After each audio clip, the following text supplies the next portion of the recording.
Thanks, Tim, for the nice introduction, and I really appreciate being invited to talk in this series. I think it is very important to actually bring research and clinicians closer together. I think we have great opportunities here, a lot of good interfaces. We just need to sort of do it.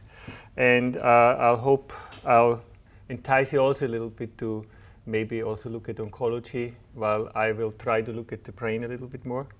Okay, so this is this black building is where we live at the UCD campus.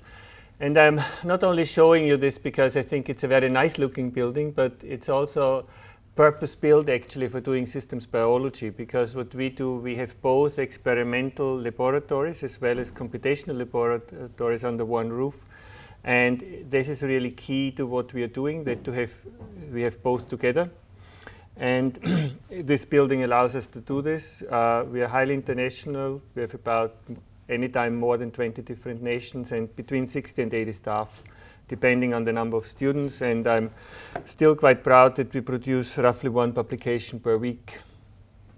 So what we are doing is we try to understand signal transduction networks and then use that knowledge to design systems level, mechanistically based approaches for cancer mainly, but also a little bit for inflammatory diseases.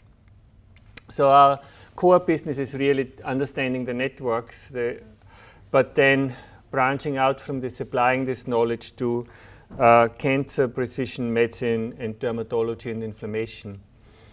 And if you ask, so why do we look at networks? We mainly look at signal transduction networks, and there is a very simple and good reason for this. Because if you look at the genes in our genome, about 15% of all genes are dedicated to communication, cell signaling, and signal transduction. So the cell spends a lot of energy and a lot of resources on communicating. It's not very different from a society, right? We spend a lot of time on our smartphones, and the cell spends a lot of time with signal transduction. And it's also that these signal transduction networks are deregulated pretty much in any disease. It's not only cancer, but it equally applies to many, many other diseases. So we try to map these networks, and for this we use a number of omics technologies like gene sequencing, transcriptomics, proteomics, metabolomics. And then we reconstruct these networks, meaning we look how these different components actually work together, and then we analyze the networks in order to find out how they react, what they are doing, and how we can fix them if they are broken. And a theme which is becoming more and more important is actually putting all these different data types together and integrate this data via computational models so that we can apply these networks. So we do a good deal of computational and mathematical modeling based on the experiments to interpret and analyze the experiment. And I just have a little disclaimer about models. So models are not reality. They are a useful abstraction. So if you look, for instance, at this sketch by Modigliani, it's just a few lines, but you still can see it's a lady reclining on a sofa, and she seems to be in a sort of pensive mood. And this is what a good model does. It distills out the features which matter. It allows us to understand fairly complex realities, and it also, with computational models, we sometimes at least can predict future outcomes. And I'll want to take you through 4 stories explaining or put some meat on the bones what I just told you, how we can use models to diagnose patients better and also to design better therapies. So the first story is about patient stratification in neuroblastoma.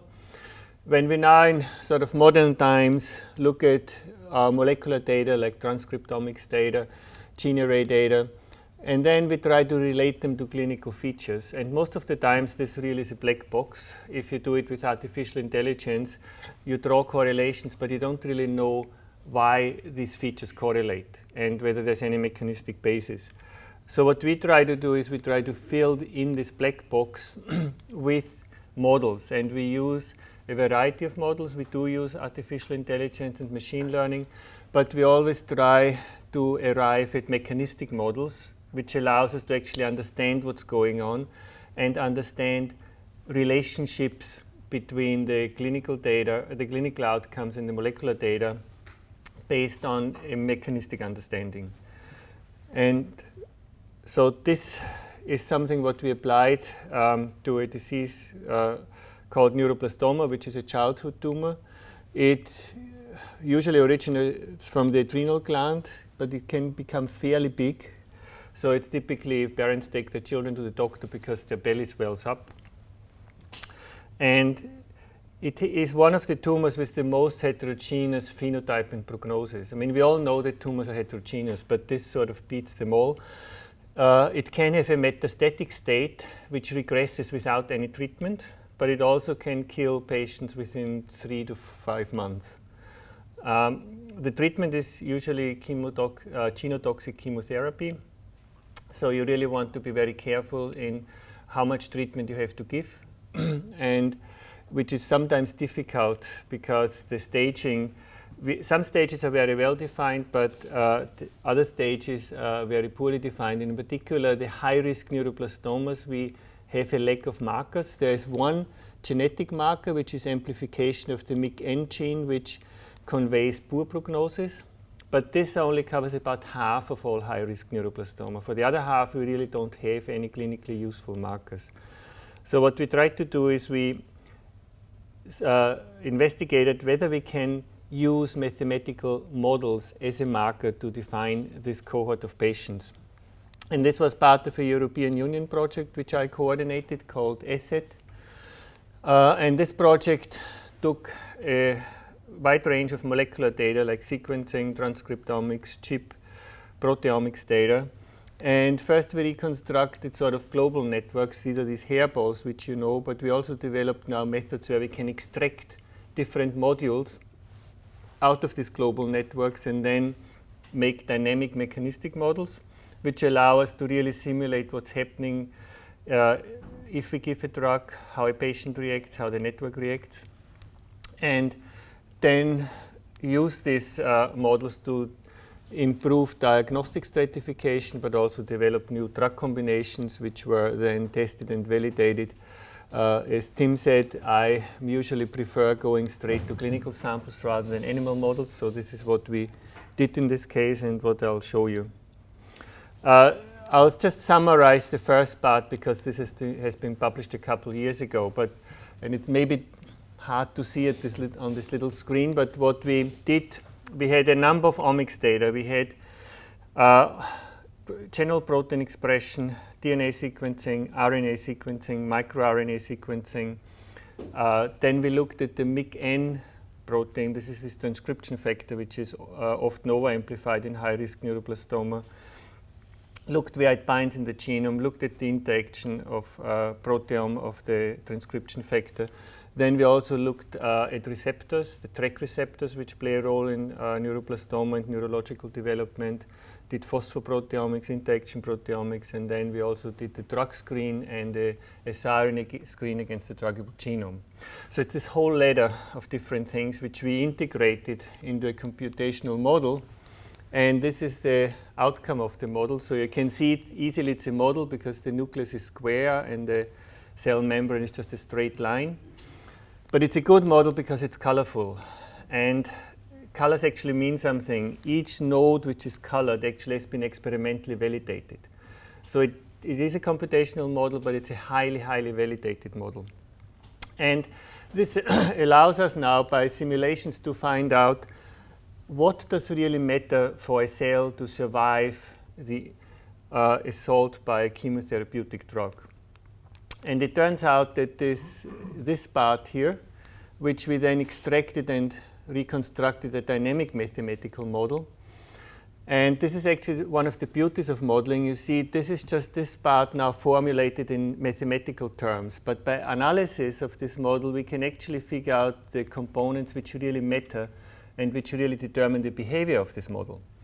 And then we end up with actually only 3 proteins which really matter and which really have the main impact on the outcome. That means we have distilled something what is really complex down to something what is fairly simple. And what we have here is a situation where we have 3 proteins where one is a stress signaling pathway, J and K.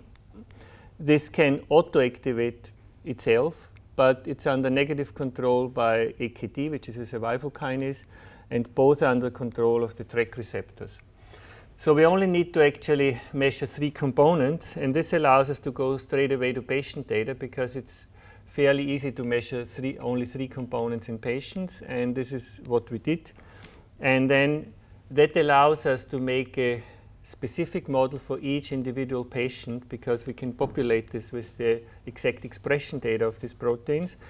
And that now shows you outputs of this model. So where the response, the stress response is very good, like a switch, the patients survive very well. Where the stress response is very poor, and stress, I mean a therapeutic drug, the patients are not doing well. And this is reflected in Kaplan-Meier curves. So patients who have a good stress response survive well. Patients who have a poor stress response survive poorly.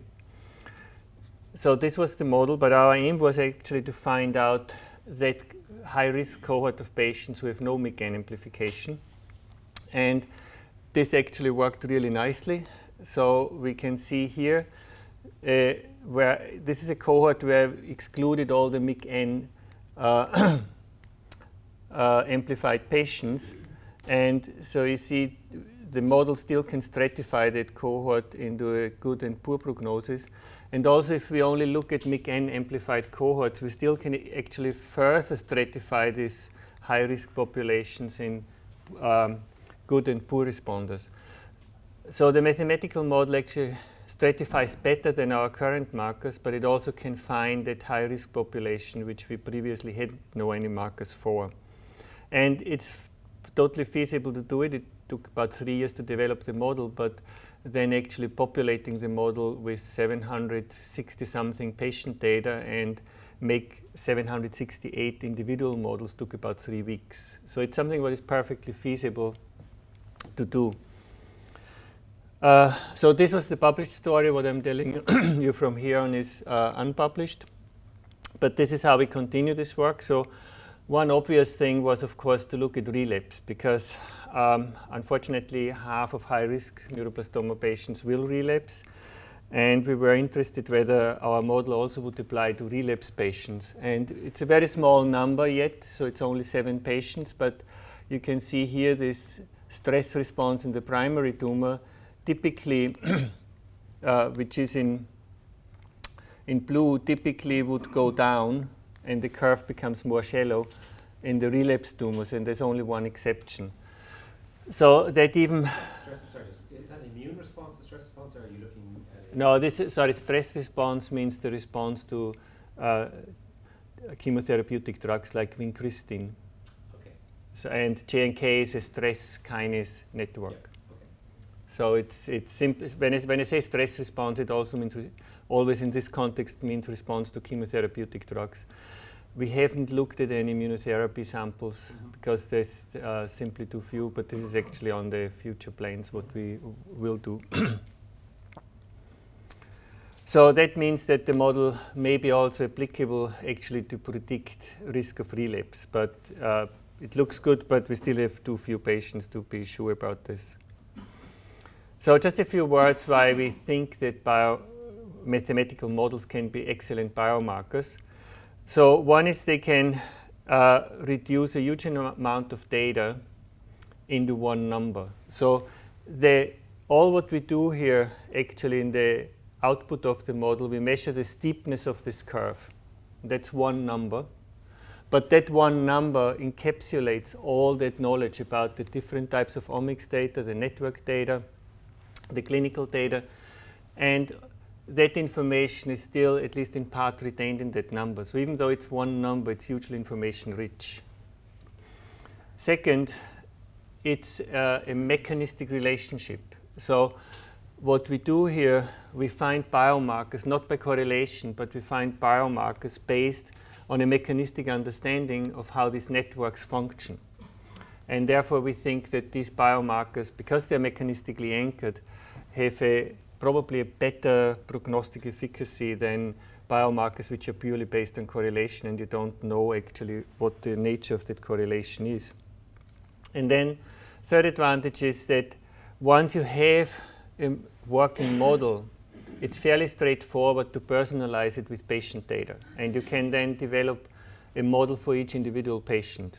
And that is really straightforward. So we can really, I think, use mathematical models very gainfully as biomarkers. But the beauty of it is because we do this on a mechanistic basis, we also should be able to use this for designing or predicting therapeutic interventions. And the reason is we find those things which really matter in the network, and they should not only be good biomarkers but also good drug targets.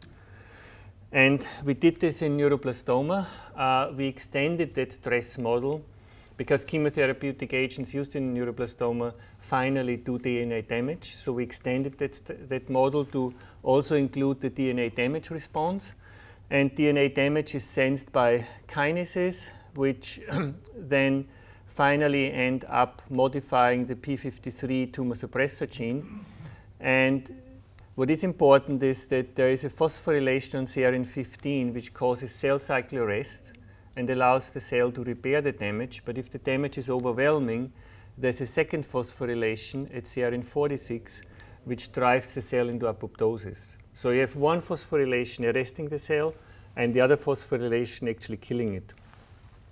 Second point is if you look at this network, even though it's a fairly small network, with all these interconnections, it's actually very difficult intuitively to predict what happens if you do any intervention in this network.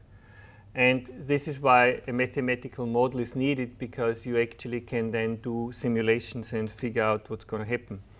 And this is one of these simulations. So on the x-axis, this would be increasing drug, so increasing stress, we mostly used vincristine, increasing vincristine. And you see that the CRN15 phosphorylation increases up to a point where it drops, and then the CRN46 phosphorylation takes over. And if we link this now to biological data in cell lines, we see that this inflection point is exactly the point where the cell cycle arrest transitions into apoptosis. So this flip between the phosphorylation site is exactly the point where the cell goes from arrest into being killed. And so again, we use this model to now model individual patients.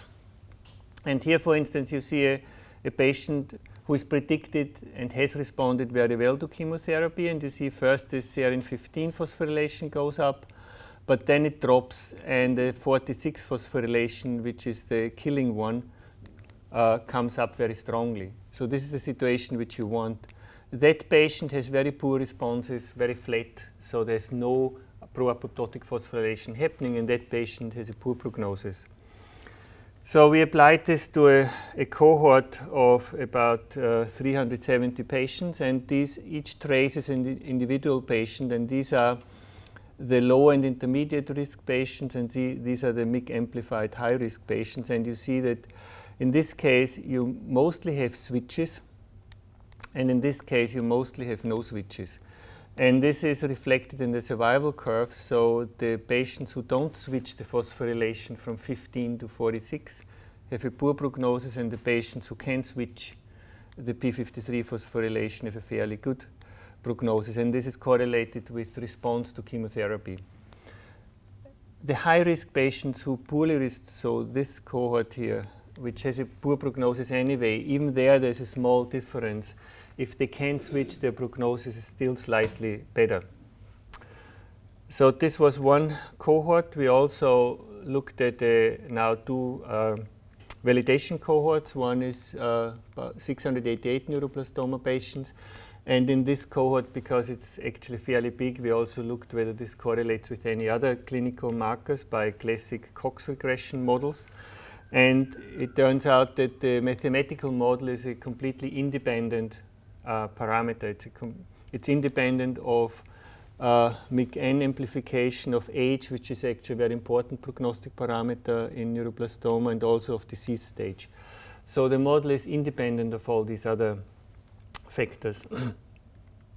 And then we did a third cohort from a published data, from a database, the Cancer Genome Atlas, which also confirmed this data, that the model can predict the response to chemotherapy. So we have 3 cohorts which all give the same result, and so that could be actually pretty quickly introduced into clinical application, because the current therapy for high-risk neuroblastoma patient is a very toxic cocktail of chemotherapeutic drugs, followed by stem cell transplantation, followed by immunotherapy as second line.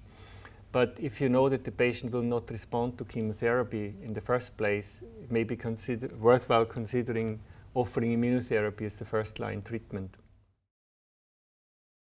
Just one quick follow-up question, taking the point about the single cell, and I don't bring up brain tumours, but glioblastoma multiforme, which really is everything that a tumour shouldn't be. It's so crazy the way it behaves. And you have the microenvironment of the tumour towards the centre and at the advancing edge of the tumour, where you then have to overcome a blood tumour barrier and a blood brain barrier to try and deliver something into that tumour. How do the model systems cope with that sort of epigenetic microenvironment that differs so much across the tumour? Yeah, this is something what we are actually doing in part with this project with AstraZeneca. So far we only have concentrated on modeling what happens inside a cell. Now we're actually starting modeling what happens between cells, like between a cancer cell and an immune cell. And these type of models will allow us to analyze situations like you just described. What happens, for instance, in the periphery where you have more oxygen versus the center where you have less oxygen. How can immune cell infiltrates, modify this? So this is the future plan. Thanks, Walter. I enjoyed your talk. You're modelling several of the omics, about 5 phenomics into the picture, but did you get a sense that there's a dominant omics in terms of determining the major factor? That's a very good question. This is actually some of the things which we gonna start trying to find out, because and this is now intuitive suspicion would be that, first of all, you do not need all these omics for everybody. And in some situations, metabolomics may be the more important information, in some cases genetic information. Very likely it will be that you have parts of genetic information with parts of metabolomic information and part of proteomic information, which then gives you the best test. But this is something what nobody has looked at yet, and this work here in this Precision Oncology Consortium actually hopefully will enable us to do this, because this is exactly what we try to do in this data integration project, to look at how many data does make sense to integrate, because at one point you will be in a saturation of knowledge and it simply doesn't change anymore whatever you add. But also which data are the most informative, and what should we really integrate in order to make something what is also useful for the clinic, because these integration models, this has now become, especially with artificial intelligence, a whole industry in its own, but it's not something what is easily introduced in the clinic. It's way too complex and too expensive, and but if we can find out what we actually need, and reduce it to something what is practical, I think that will be really something what we can then take into the clinic. And the impression will be that the genomics is the major driving factor, and the others, the other perhaps then would.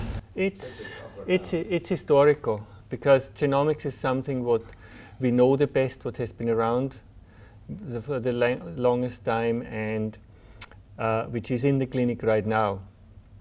But if you, for instance, look at the in terms of drug development, that simple principle, here we have a mutation in the genome and we design a drug, doesn't actually work very well.